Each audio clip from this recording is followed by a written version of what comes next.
సంక్రాంతి కానుకగా జనవరి 12వ తేదీన ప్రేక్షకుల ముందుకొస్తున్న బాలయ్య ప్రతిష్టాత్మక 100వ చిత్రం గౌతమిపుత్ర శాతకర్ణిపై ఏ స్థాయిలో అంచనాలు నెలకొన్నాయో ప్రత్యేకంగా చెప్పుకోవాల్సిన అవసరం లేదు. ఈ మూవీ అనౌన్స్మెంట్ వచ్చినప్పటి నుంచి బాలయ్య తన మైల్ స్టోన్ మూవీకి ఎంచుకున్న స్టోరీ లైన్ సరైందంటూ బాలీవుడ్ మొత్తం పాజిటివ్ రెస్పాన్స్ వచ్చింది. ఇక సందర్భానుకూలంగా ఈ మూవీకి సంబంధించి విడుదలవుతూ వచ్చిన పోస్టర్లు, టీజర్స్, ట్రైలర్స్ తారస్థాయి క్రేజ్ తెచ్చిపెట్టాయి. ఒక్క మాటలో చెప్పాలంటే బాహుబలి రేంజ్ లో ఈ మూవీ క్రేజ్ వచ్చింది. అందుకే డిస్ట్రిబ్యూటర్స్ ఈ మూవీ రైట్స్ ని భారీ రేట్లకు సొంతం చేసుకోగా ఎప్పుడెప్పుడు విడుదలవుతుందా అని సినీ జనాలు వేయకళతో ఎదురుచూస్తున్నారు.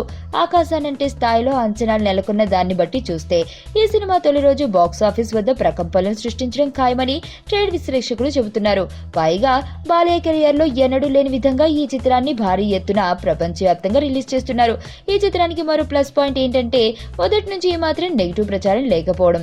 చిన్న చిన్న గణతంత్ర రాజ్యాలుగా ఉన్న భారతావనిని ఒకే పాలనలోకి తెచ్చిన తొలి భారతీయ చక్రవర్తి శాతకర్ణి నిజ జీవితం ఆధారంగా ఈ సినిమా తెరకెక్కడంతో నెగిటివ్ గా కాకుండా పాజిటివ్ గా ప్రచారం జరుగుతూ వస్తుంది. ఇలా అన్ని లెక్కలు వేసుకుంటే ఈ చిత్రం ఫస్ట్ డే ఊహించని రేంజ్ లో కలెక్షన్స్ సాధిస్తుందని అంటున్నారు. ట్రేడ్ వర్గాల లెక్కల ప్రకారం ప్రపంచవ్యాప్తంగా శాతకర్ణి మూవీ తొలి రోజు 30 నుండి 33 కోట్ల షేర్, కేవలం తెలుగు రాష్ట్రాల్లోనే 22 నుండి 25 కోట్ల మధ్య షేర్ రాబడుతుందని అంచనా వేస్తున్నారు. అంతకుముందు రోజు ఖైదీ సినిమా రిలీజ్ అవుతున్నప్పటికీ దాని ప్రభావం ఏమాత్రం శాతకర్ణి కలెక్షన్ల మీద ఉండదని సినిమాలోని డైలాగ్ చెప్పినట్లుగా బాలయ్య ఈ మూవీతో దేశం మీసం తిప్పడం ఖాయమని వారు పేర్కొంటున్నారు. ఒకవేళ ఇదే నిజమైతే బాలయ్య ఆల్ టైమ్ రికార్డు సృష్టించినట్లే.